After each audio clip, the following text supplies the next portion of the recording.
One of those health MDGs is MDG 5, which I mentioned before, around reducing maternal mortality and giving access to reproductive health. And that's an area where VSA is working in the Pacific with partner organisations to reduce some of the worst statistics in the world, including the worst statistics of violence against women. You know, and if we think of maternal mortality, in New Zealand, I think we have 15 deaths per 100,000 deliveries. In Papua New Guinea, it's 230 deaths per 100,000.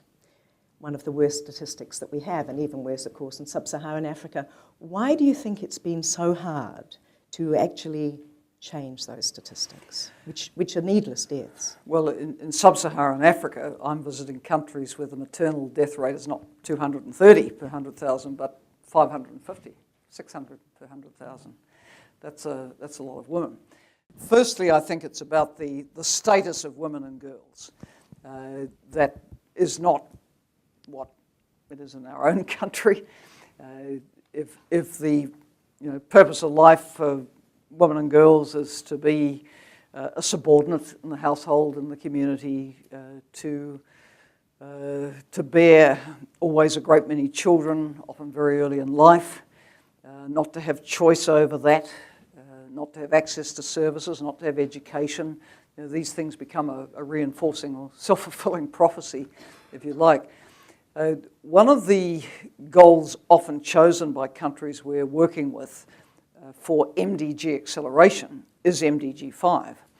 And we had a very interesting report to the whole UN Chief Executives Board a few months ago from our resident representative in Ghana, who reported on the efforts of the UN country team working with the World Bank and other stakeholders on maternal mortality.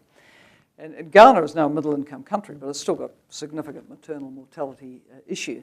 So she described the things that are being done now under the new action plan, like getting everybody covered by the National Health Insurance Scheme so that the cost wasn't a barrier. She referred to an agreement that had been brokered with transport and bus companies so that women would get free transport to services, including at the time of birth. But then she came to one of the really big sticking points. She said, if you look at the age group of the women who are dying in pregnancy and childbirth, of course, far and away the greatest death rate is among 12 to 15-year-old girls.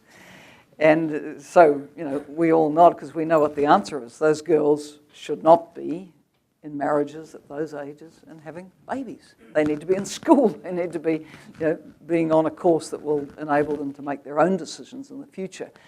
And to deal with that issue, you need, of course, a lot of social mobilisation led by leaders within the community itself to start to talk about a different vision for girls.